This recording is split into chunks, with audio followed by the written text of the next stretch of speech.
Hoje eu quero conversar com você sobre como crescer na adversidade. Alguém já passou por alguma luta, por alguma adversidade na vida, algum dia? Alguém já não, né? Como crescer? Como crescer na adversidade? Como pegar as pedras que jogam em você e dessas pedras construir uma casinha ou de repente construir um palácio, né? Como crescer na adversidade? Eu quero ler inicialmente, como ponto de partida, o texto de Colossenses 3, a partir do versículo 12, que diz assim: portanto, como povo escolhido de Deus,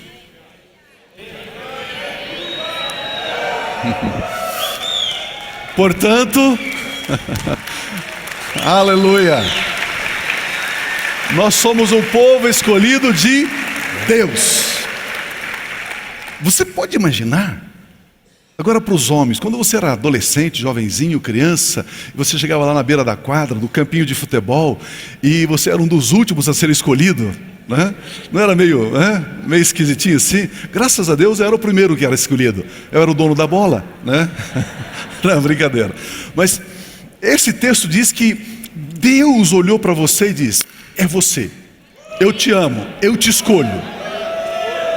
Eu escolho você. Decisão divina. Olha o texto. Como povo escolhido de Deus, santo e amado por Deus, revistam-se de profunda compaixão, revista-se de bondade, de humildade, de mansidão, revista-se de paciência, suportem-se uns aos outros. Suportar não é aguentar, suportar aqui é sustentar, é apoiar. Apoiem uns aos outros. Perdoem as queixas que tiverem uns contra os outros. Queridos, perdoar é ser no mínimo inteligente. Quando você perdoa, você libera a pessoa. Quando você não perdoa, você acorda, ela está com você na cama. Você vai para um restaurante, ela está com você. Você vai viajar, ela está com você. Por onde você for, você leva o trem, você leva a pessoa com você, né? Então perdoe. Perdoe, libere logo, perdoe. Ah, falaram mal de mim, perdão, está perdoado. Nem sei o que falar, mas já está perdoado. Pronto, você fica livre, ok? Olha o que diz o texto: perdoem as queixas que tiveram uns contra os outros. Perdoem como o Senhor Jesus nos perdoou. Acima de tudo, porém, revistam-se do amor, que é o elo perfeito. O próximo texto diz que a paz de Cristo seja o árbitro, seja o juiz em seu coração, visto que vocês foram chamados para viver em paz, como membros de um só corpo. E eu quero essa última frase: e sejam agradecidos. Vamos repetir todos juntos? E sejam agradecidos. Na primeira pessoa, eu sou agradecido. Eu sou agradecido. Aleluia, aleluia, graças a Deus. Primeiro ponto, vamos pensar sobre querer aquilo que Deus nos dá. Querendo o que Deus nos dá. Você que é apacentador, anote aí para você trabalhar no grupo familiar, na reunião essa semana. Querendo o que Deus nos dá. Amados, esperar certamente é uma virtude muito importante e central na vida dos filhos de Deus. Esperar é muito importante. Esperar é essencial para a vida do cristão. Deus sempre trabalha nos preparando para aquilo que Ele tem para nós. Ouça isso por gentileza. Ouça isso. Você ora e você pede algo para Deus. Normalmente, costumeiramente, Deus, Ele não nos dá de pronto. Ele nos prepara para recebermos aquilo que estamos pedindo. Ele nos coloca num processo para Ele entregar aquilo que nós estamos pedindo. Esse processo, esse preparo, podemos chamar como tempo de forja, tempo de preparo, tempo de capacitação, tempo de treinamento. Enquanto não chega esse tempo, o tempo do cumprimento da promessa, nós precisamos aprender a esperar.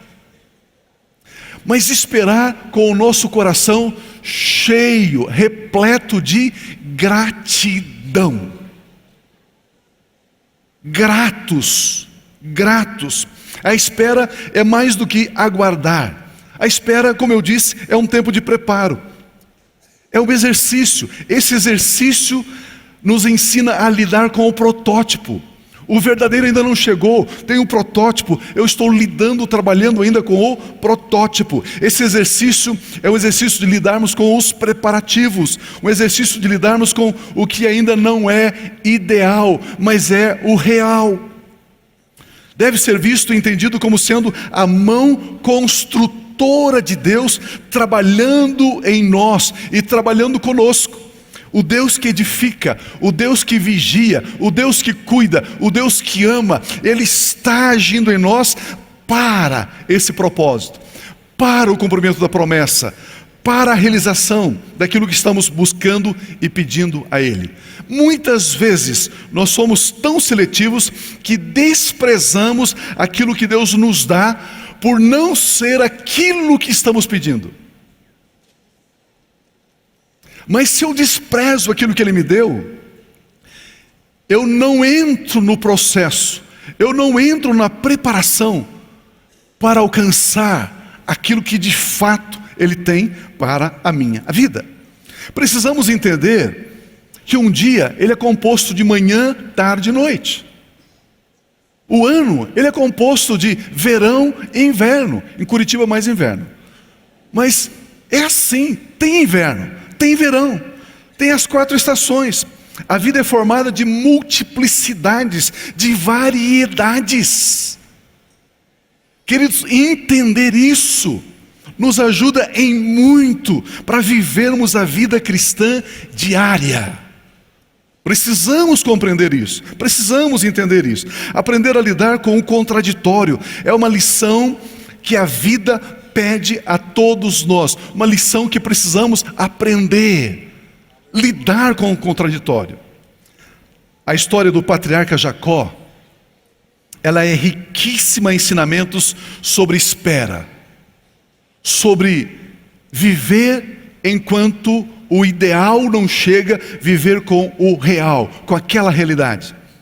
A história do patriarca Jacó é cheia de detalhes e riquezas que nos ajuda a compreender a nossa vida cristã hoje, diária.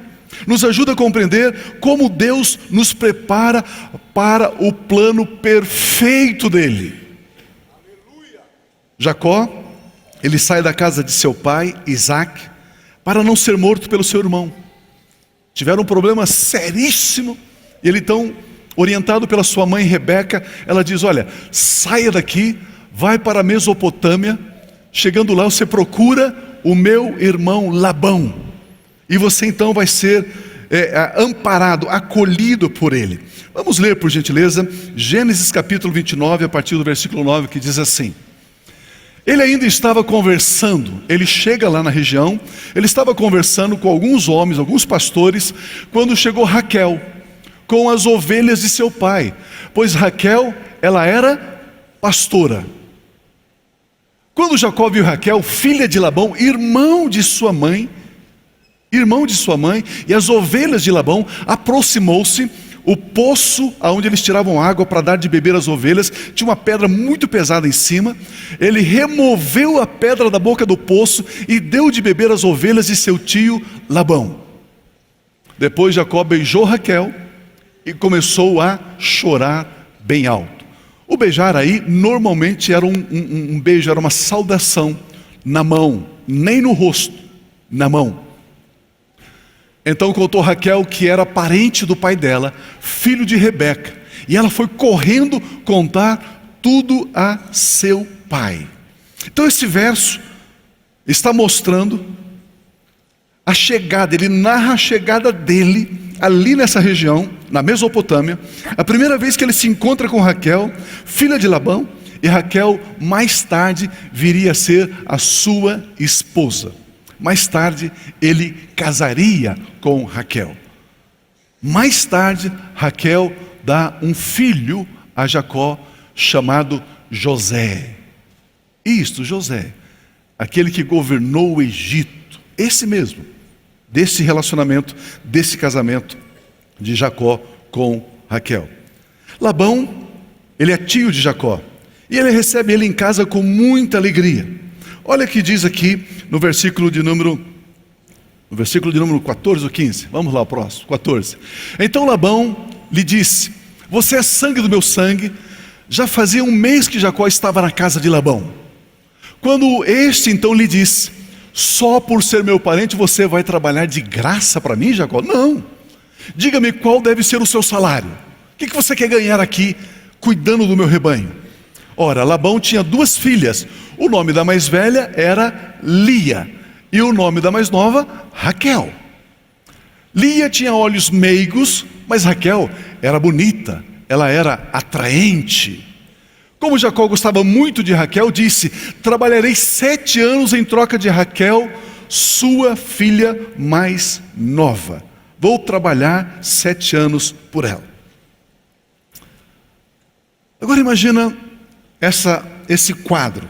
Vamos ver o que esse texto aqui está nos ensinando. Jacó, você vai trabalhar 7 anos. Depois de 7 anos, então, eu vou dar a minha filha em casamento a você. Esse texto mostra que Labão, ele tinha 2 filhas. A mais velha chamada Lia, a mais nova chamada Raquel. Lia não era uma moça apessoada, atraente, bonita. O narrador bíblico, o escritor bíblico, ele não encontrou muitas qualidades na beleza dela.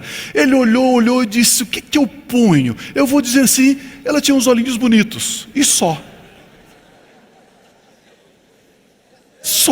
Não tinha mais nada. Lia não era atraente, não era apessoada.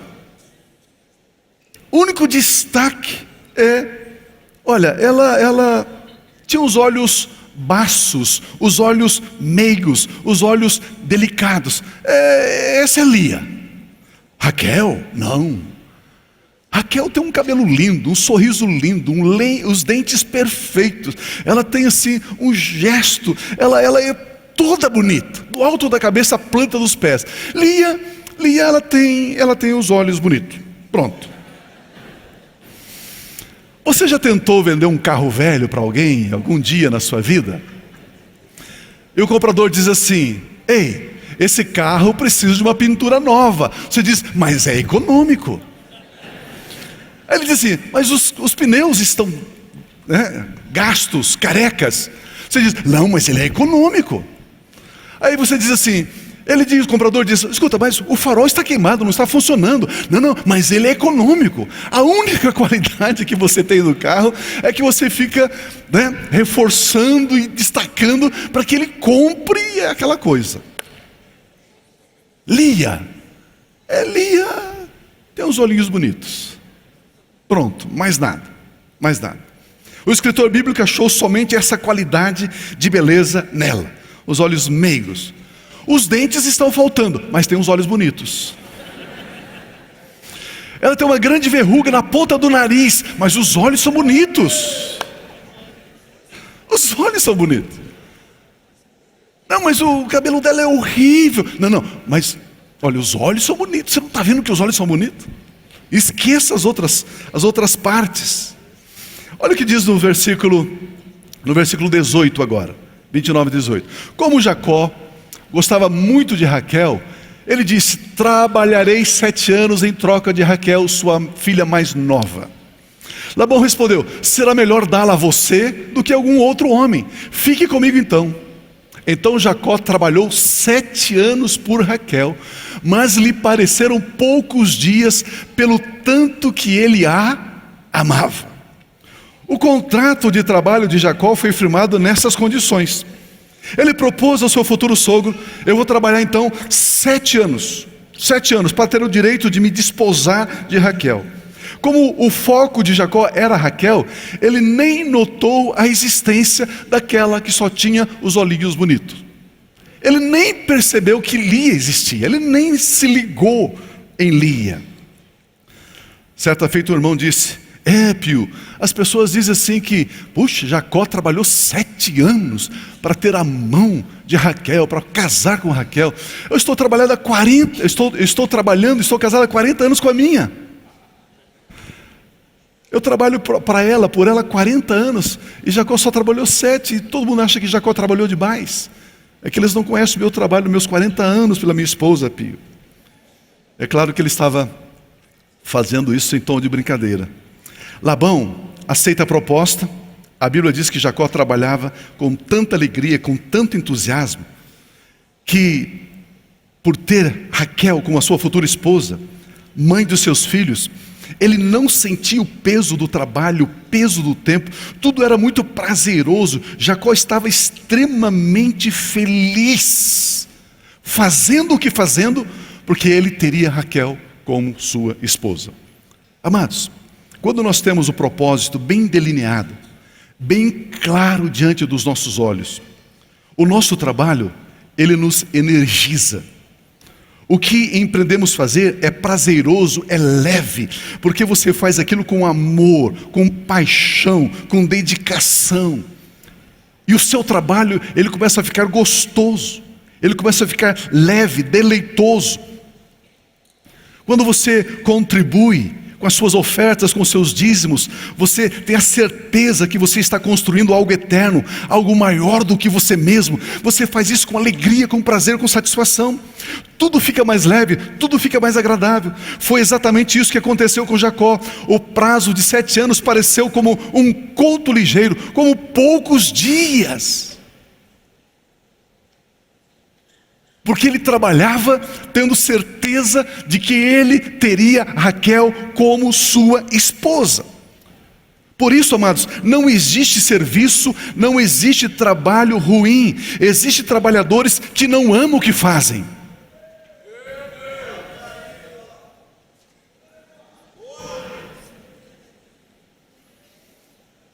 Não existe trabalho ruim, não existe serviço ruim. Existem pessoas que estão fazendo aquele trabalho sem propósito, sem amor, sem querer fazer o que está fazendo, detestando cada manhã que acorda para fazer aquele trabalho. Não descobriu ainda o propósito, a essência, a razão de fazer o que está fazendo. Por isso nós aprendemos aqui com Jacó. Quando fazemos aquilo que amamos, aquilo que gostamos, queridos, como isso é maravilhoso. Esses dias eu estava olhando e tenho percebido que vocês estão ficando mais velhos. Estava olhando e há 40 anos atrás, pela primeira vez eu assinei a minha carteira de trabalho. 40 anos. 40 anos de carteira assinada. Eu estava olhando nos trabalhos que eu pratiquei, que eu fiz no longo desses 40 anos. E eu nunca, nesses 40 anos, nos meus trabalhos, eu tive finais de semana livres. Nunca.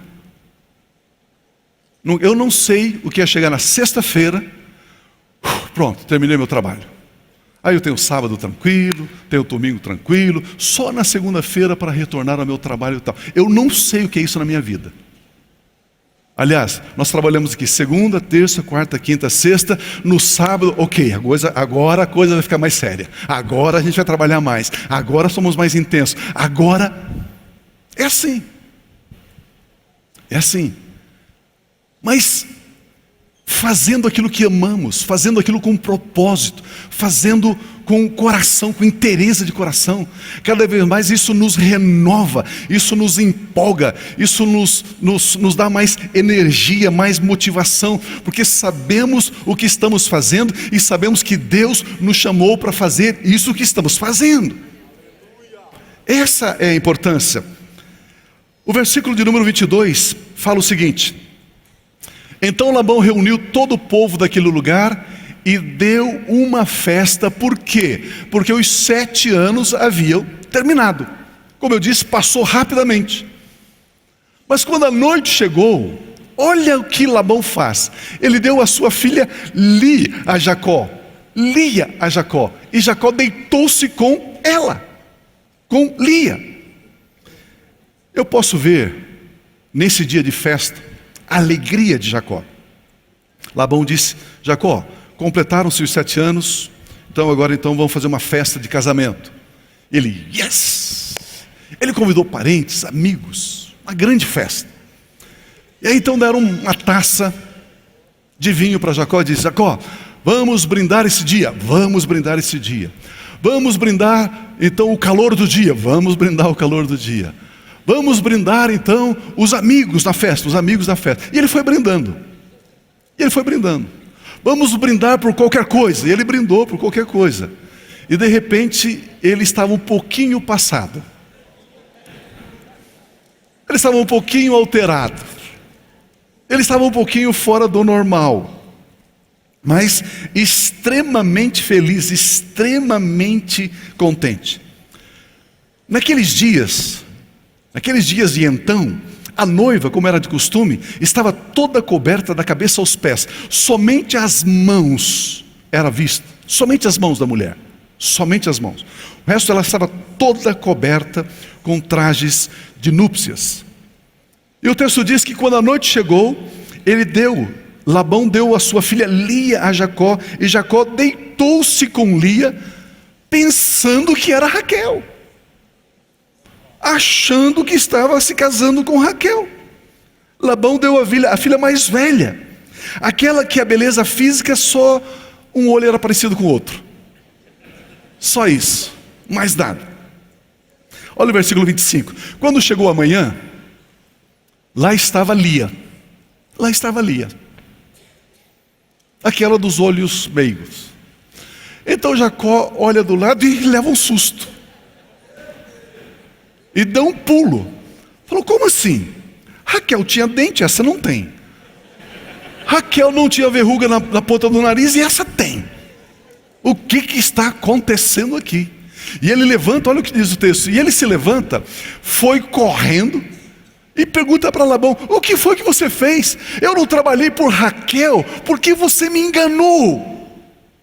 Labão respondeu: aqui não é costume, a nossa cultura, nós somos um povo nômade, um povo do deserto. A nossa cultura não é costume entregar em casamento a filha mais nova antes da mais velha. Nesses 7 anos que você trabalhou por Raquel, Lia não achou nenhum pretendente. Ninguém quis casar com Lia. Se alguém tivesse casado com ela, você ficaria com Raquel. Mas como ninguém casou, ela é sua. Pode levar.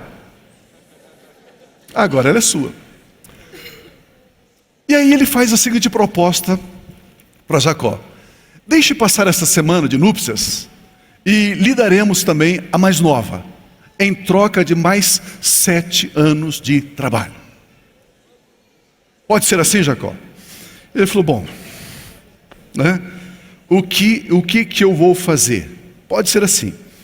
Veja, meus irmãos, agora aperte os cintos que a gente vai começar a decolar. Aqui começa uma das mais preciosas lições para a minha vida, para a sua vida, para nós hoje, agora, vida cristã. Uma das lições mais importantes. Jacó teria que trabalhar mais 7 anos para poder ter Raquel como sua esposa. A diferença era que ele teria Raquel já como a sua esposa, e aí trabalharia. No primeiro contrato, ele trabalhou para depois ter Raquel, e não conseguiu. Entrou Lia, o pai de Lia deu ela, por causa da lei, costume. Agora ele diz: eu já te dou Raquel agora. Passa essa semana de núpcias, eu já lhe dou, faço uma festa de casamento, você casa com a Raquel, e aí você trabalha 7 anos. Jacó prontamente aceitou. Ele não iria trabalhar para ter Raquel. Nesse novo contrato, Jacó já teria Raquel, e por isso ele trabalharia.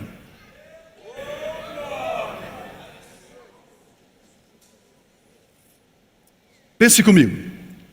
Na lei, nós trabalhamos com todas as nossas forças, e mesmo assim não alcançamos aquilo que queremos. Os primeiros 7 anos representa a lei. Ele, Jacó, trabalhou 7 anos para se casar com Raquel e não conseguiu.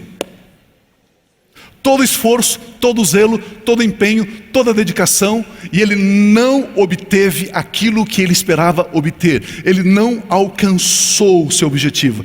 Na graça, que é o segundo contrato, na graça nós já temos alcançado, e por isso trabalhamos com muito amor, gratidão e honra. No segundo contrato, ele já tinha Raquel como sua esposa, e por isso ele iria trabalhar. Na graça, Deus já deu a você, e por isso você faz. Você faz por amor, você faz por gratidão, você faz por honra, você faz por zelo. Você não faz para obter, você faz porque você já tem. Você consegue entender isso? É nessa tecla que eu tenho procurado ensinar vocês já há alguns anos. Quando nós falamos da questão de dízimos e ofertas, na lei, se você não dizimar, a maldição cai sobre você. E as pessoas com medo ofertam, dizimam na igreja. Senão Deus vai pesar a mão. Na graça não. Na graça Ele já te abençoou, e você quer honrá-lo, você quer dignificá-lo, você quer demonstrar o seu amor, o seu carinho, e por isso você dizima e oferta. Percebe a diferença? Consegue entender a diferença?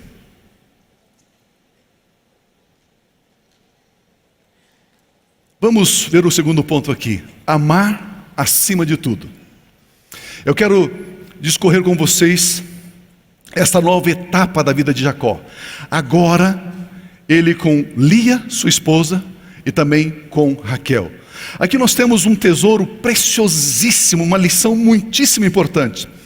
Aqui, Jacó tem duas esposas e ele adota um comportamento completamente errado em relação a Lia. Veja comigo, Jacó começa a desprezar Lia.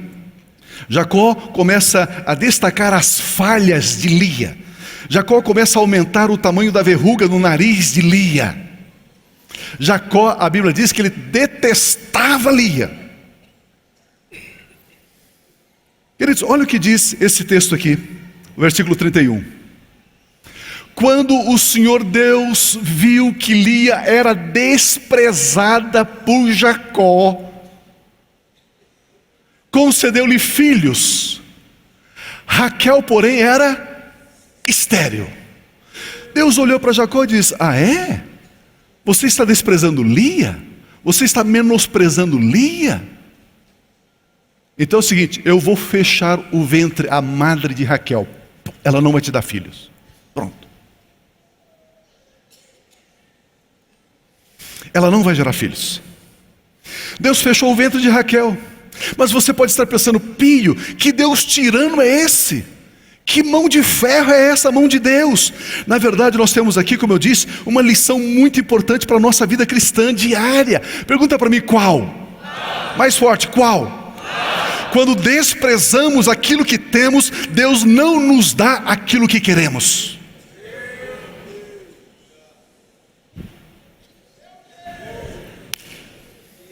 Como vencer na adversidade? Pare de desprezar as suas lutas. Pare de murmurar sobre as suas dificuldades. Aprenda a querer aquilo que Deus está colocando nas suas mãos agora. Se você não amar, abraçar, receber o que Ele está te dando, jamais você alcançará aquilo que você está buscando. Meu Deus! Eu disse que a lição era boa. Lia aqui representa tudo aquilo que nós temos, mas não é exatamente aquilo que queremos. Lia, ela representa, é um tipo, é uma figura daquilo que nós temos, daquilo que nós estamos vivendo, da situação que estamos passando, mas não é a situação que queremos. É o que Lia está representando aqui. Por mais difícil que seja a nossa realidade em que estamos vivendo, o Espírito Santo está nos ensinando que não temos o direito de desprezar aquilo que temos. Nem sempre o nosso real é o nosso ideal. Você não pode desprezar o seu trabalho, a sua cidade, o seu país, porque não é o ideal, não é ainda o seu sonho. Pare de falar mal do seu bairro, para de falar mal do seu carro, para de falar mal do seu patrão, pare de falar mal do seu emprego, pare de falar mal da sua igreja, para de falar mal do seu líder de grupo familiar. Devemos receber e agradecer, devemos tratar com gratidão e com honra aquilo que está nas nossas mãos.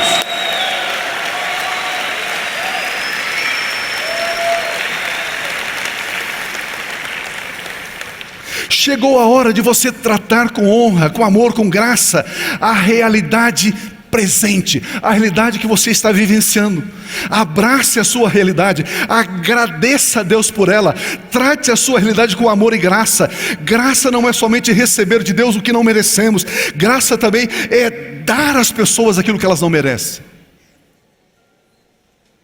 Oh, meu Deus! Ouça isso, leva isso para sua casa.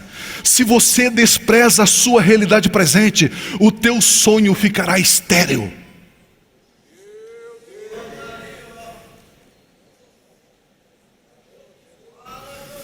Existem muitos cristãos que nunca alcançam os seus sonhos, porque sempre murmuram e desprezam aquilo que elas estão vivendo no momento presente. Sempre reclamando, sempre falando mal, sempre resmungando, desprezando aquilo que Deus está te dando. Por isso, os sonhos ficam estéreis, eles nunca se concretizam. Cada etapa da vida precisa ser recebida com ação de graças. A Bíblia nos diz em 1 Tessalonicenses 5,18: deem graças em 50% das coisas, 51, 70, 99. Não, em todas as circunstâncias. Por quê? Porque esta é a vontade de Deus para vocês em Cristo Jesus. Deus, eu não entendo essa dificuldade, eu não entendo essa luta, eu não entendo esse problema, eu não entendo essa doença. Deus, eu não entendo isso, mas Pai, mesmo não entendendo, eu sou agradecido, eu te louvo, eu te honro, eu estou bendizendo o seu nome por essa situação que eu estou passando. Meu Deus! A Bíblia Sagrada nos instrui dizendo: em tudo dai graças, simplesmente porque esta é a vontade perfeita de Deus. O que eu quero que você leve como tesouro para sua casa é isso. Se você se divorciar da sua realidade, você não vai se casar com os seus sonhos.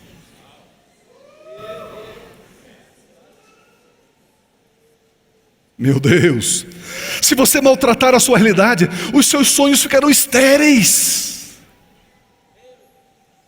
A realidade dele era Lia. Ele desprezou, ele rejeitou, ele não quis, virou as costas. Deus diz: não é assim que vive a vida. Não é assim que vive a vida.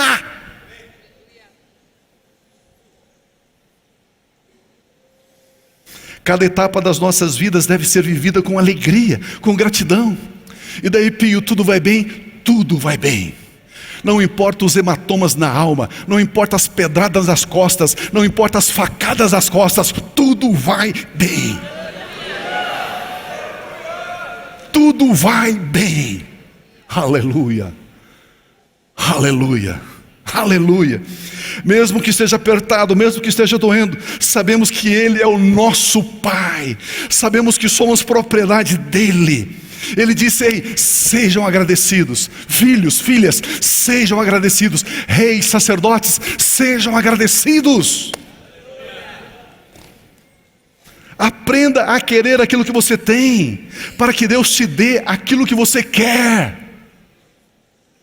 Fé é a certeza das coisas que se espera. Fé fala de futuro. O justo vive pela fé. Nem tudo aquilo que eu creio, nem tudo aquilo que eu tenho orado, nem tudo aquilo que eu tenho esperado, nem tudo aquilo que tenho buscado eu alcancei, mas eu sei que Ele é fiel. Eu sei que esse processo de espera é a forja de Deus, é o tratamento de Deus, é a capacitação de Deus para que eu possa receber, alcançar aquilo que eu tenho orado, pedido e aquilo que Ele tem prometido para a minha vida. Um dia eu colocarei as mãos nisso que Ele tem prometido. Eu sei, eu estou certo, eu estou convicto. As realidades presentes simplesmente são tratamentos de Deus na nossa vida. Dói, dói. É ruim, é ruim. Às vezes é amargo, é amargo. Deus, eu não entendo, mas eu recebo. Obrigado. Obrigado. Agradeçamos a Deus, amados. Amados, agradeçamos a Deus pelos presentes imperfeitos que chegam nas nossas mãos.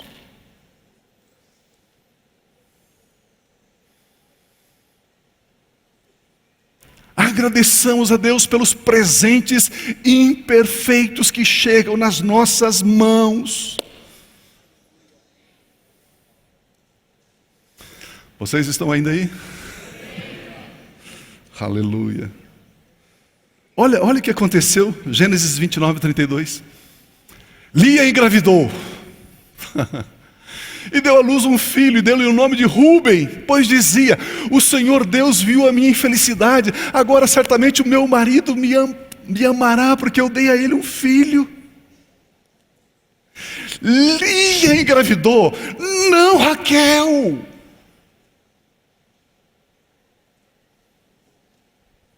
Lia deu a Jacó um filho, não Raquel. Meu Deus. Queridos, foi Lia quem deu a luz a Rúben, depois a Simeão, depois a Levi, depois a Judá, depois a Issacar, depois a Zebulon, dos 12 patriarcas, dos 12 patriarcas. Os 12 patriarcas são as 12 tribos de Israel. Dos 12 patriarcas, das 12 tribos, 6 nasceram de Lia. Meu Deus, meu Deus. Você percebe porque Deus está nos ensinando hoje a não murmurar, a não reclamar, a não ficar bicudo, a não chutar, não desprezar nada e ninguém, mas dizer: Deus, obrigado. Deus, eu recebo esse presente, ele é defeituoso, não é exatamente o que eu queria, não era do jeito que eu imaginava. Deus, muito obrigado, Deus, porque isso poderá produzir frutos de altíssima qualidade e te impulsionar você para a sua conquista inimaginável. Foi o que aconteceu aqui. Foi o que aconteceu. Muitas vezes aquilo que não queremos pode dar mais alegria e prazer a nós do que aquilo que queremos.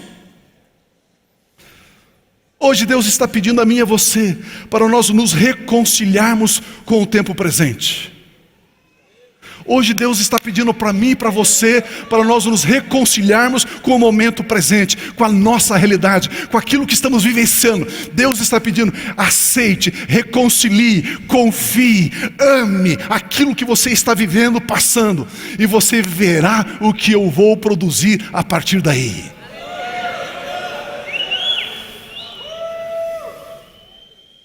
Muitas vezes eu e você, queridos, somos mais um bando de menino de calça curta, mimadinhos e bicudinhos. Não sei, também não gosto mais. Também Deus. Come on.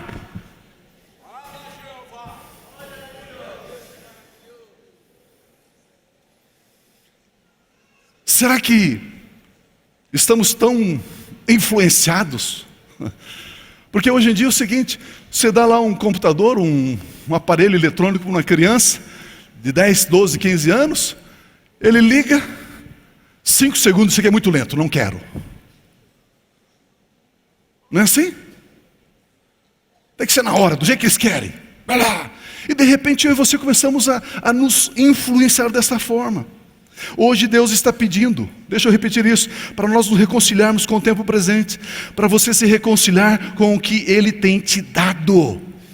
Minha irmã, aceite o seu marido do jeito que ele é, e Deus vai transformar ele naquilo que você sonha que ele seja. Ei, meu irmão, aceite a sua esposa do jeito que ela é, mesmo que ela tenha verruga na ponta do nariz. Aceite. Aceite. Aceite o seu trabalho, aceite a sua empresa, aceite a sua profissão, aceite a sua igreja, aceite o seu pastor, aceite o seu líder, aceite. Meu Deus!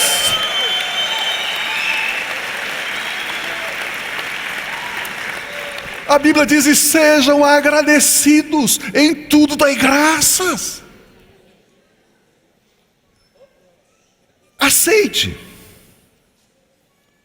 Aceite a sua cidade, aceite o seu bairro, aceite o seu condomínio. Pare de falar mal do condomínio onde você mora.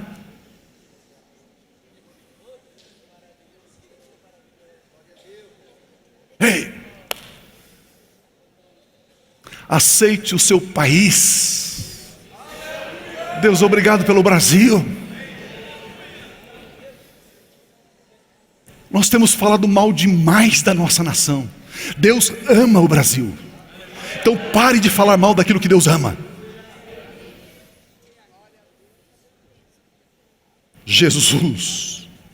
Amados, foi de Lia que nasceu Judá. De Judá descendeu Davi.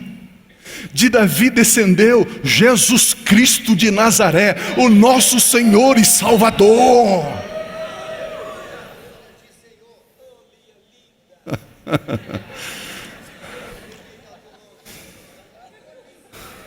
Aleluia.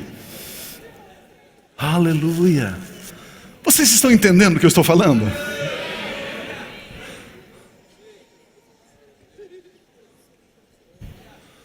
A vida é mais leve se nós aceitarmos um pouco mais os presentes defeituosos que estão nas nossas mãos. Fica mais leve. Fica mais fácil. Saiba que nessa situação aparentemente negativa que você está atravessando, ruim, apertada, saiba de uma coisa: o grande eu sou, o Deus Todo-Poderoso, Ele está olhando para você. Ele está olhando para você. Ele só está esperando o seu coração encher de gratidão. Ele só está esperando o seu coração dizer: Deus, obrigado. Deus, eu não entendo, Deus, está difícil, não é do jeito que eu gostaria, eu não faria desse jeito. Ele só está esperando você dizer assim: Pai Celestial, muito obrigado, para que Ele libere o fruto, a fertilização, para que Ele abra novamente o ventre de Raquel, para que os frutos delas também cheguem na sua vida, para que o ideal dos seus sonhos se materialize hoje, agora, nesta semana, até o final deste ano.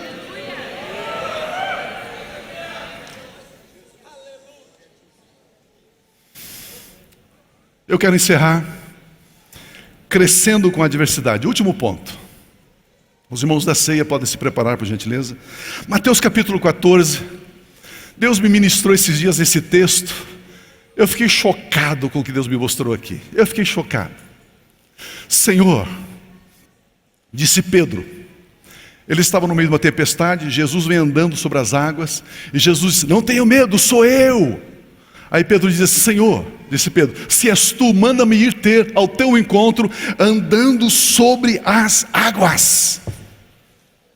Venha, respondeu Jesus. Venha. Então Pedro saiu do barco, andou sobre as águas e foi na direção de Jesus. Mas quando reparou no vento, nas ondas, ficou com medo e, começando a afundar, gritou: Senhor, salva-me. Deus falou forte ao meu coração. Ele disse: as situações adversas e difíceis não constituem o teu inimigo, Pio. As situações adversas, difíceis, não são nossos inimigos. As situações difíceis produzem em nós, que somos filhos de Deus, um senso de dependência dEle. De dependência de Deus. Pedro nos ensina que as palavras de Jesus nos faz caminhar sobre as águas, mas somente a mão de Jesus é que nos sustenta sobre elas. Meu Deus! Quando Jesus disse para Pedro: venha, na palavra de Jesus ele começou a caminhar. Mas para ele permanecer sobre as águas, ele precisou das mãos de Jesus. Jesus estende a mão e o levanta, e o ergue, e o coloca novamente sobre as águas. A dependência de Deus é o maior aprendizado que as nossas lutas, tribulações produzem em nós. A maior característica da dependência de Deus é: Deus, eu não entendo, mas eu te digo obrigado. Gratidão. Em tudo dá graças. É assim que se prospera na adversidade. É assim que vence as adversidades, com palavras de gratidão e querendo aquilo que temos no presente momento. Pedro sai do barco, ele começa a andar sobre as águas agitadas do mar da Galileia. Isso foi glorioso, isso foi ímpar, isso foi extraordinário. Mas aqui nós temos essa lição maravilhosa. Pedro nos ensina que não podemos caminhar muito tempo na jornada da vida, na jornada da existência, sem termos consciência de que uma hora nós precisamos clamar, gritar e dizer: Senhor, ajuda-me.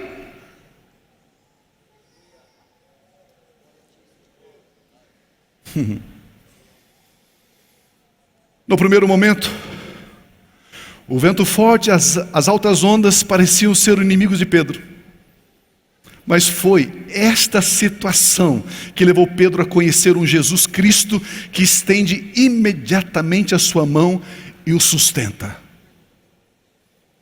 O vento forte, as ondas, levou Pedro a conhecer um lado de Jesus, uma característica de Jesus, um aspecto de Jesus que Pedro não conhecia.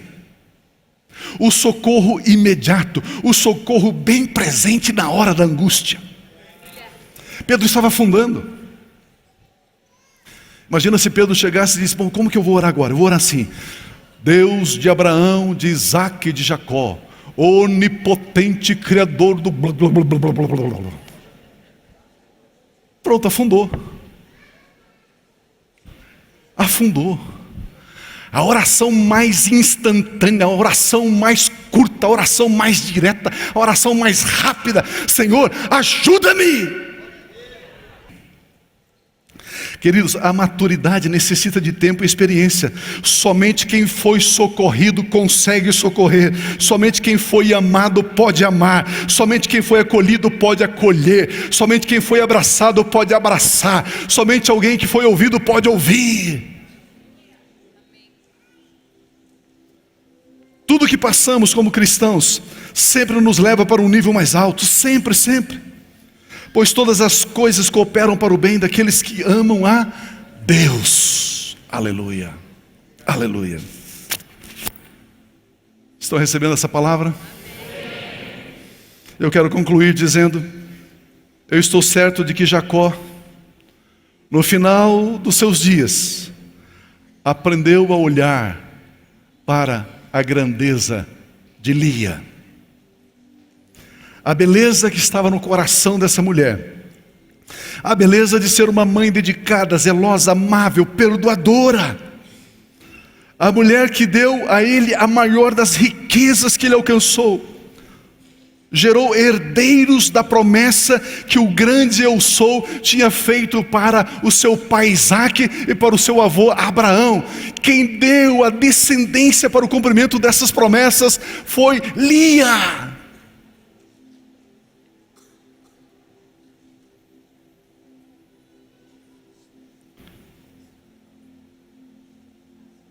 E daí, de Judá, nasce Davi. De Davi, nasce Jesus de Nazaré. Eu e você estamos aqui. Podemos chamar Deus de Pai. Porque um dia existiu uma mulher chamada Lia. Meu Deus. Como Deus é fantástico. Como Deus é impressionante. Como Ele nos ama.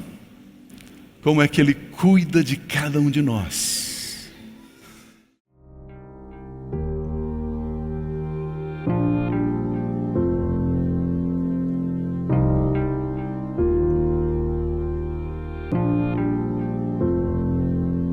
Não tem nada a ver com o que temos ou com o que fazemos.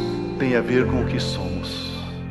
A mesma vida que Jesus tem, a mesmíssima, a mesma natureza, a mesma essência, a mesma vida, a vida incriada, o Zoe, a vida eterna, a mesma vida, Deus colocou dentro de você. E você avança com absoluta certeza e segurança, porque você sabe quem você é.